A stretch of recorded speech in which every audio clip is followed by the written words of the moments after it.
Coesão e coerência.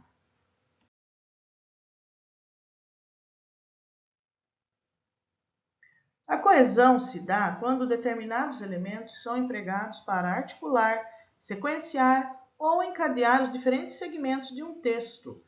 Forma-se a coesão textual. Uma das formas de estabelecer a coesão é empregar elementos que retomam ou antecipam as palavras mencionadas. Nesse caso, temos um exemplo de coesão por antecipação ou retomada. Outra forma de proporcionar coesão ao texto é usar a substituição, a fim de deixar o texto mais fluido e dinâmico.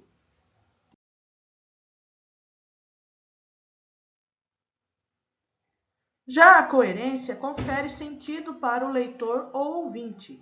Esse processo se dá na interação comunicativa entre três elementos: o texto em si, o autor e o leitor.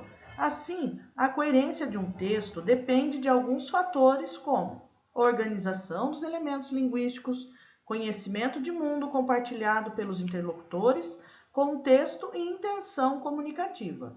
Vale enfatizar ainda que todo texto apresenta informações explícitas e implícitas, de maneira que o leitor infere as últimas informações porque o próprio autor do texto pressupôs que ele as conhecia.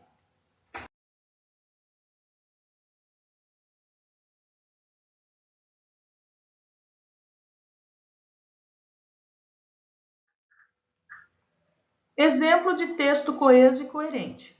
O aluno se classificou, torcíamos por ele. Exemplo de texto coeso e incoerente. O aluno se classificou, que pena dele.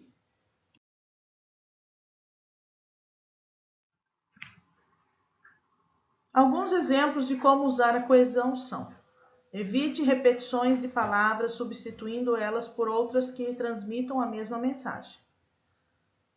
Utilização de referências pessoais, demonstrativas e comparativas. Omissão de algum verbo, frase ou nome por meio da elipse.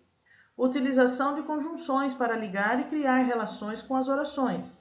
Utilização de palavras do mesmo campo lexical, como sinônimos, hiperônimos, nomes genéricos.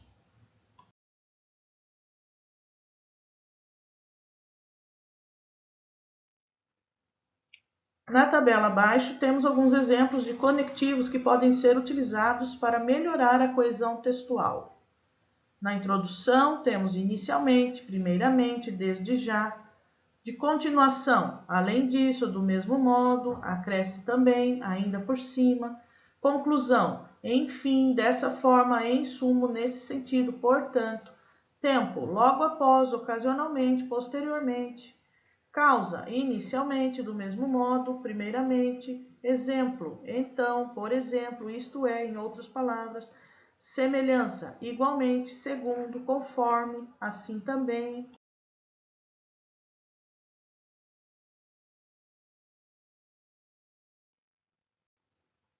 Até a próxima aula e bons estudos!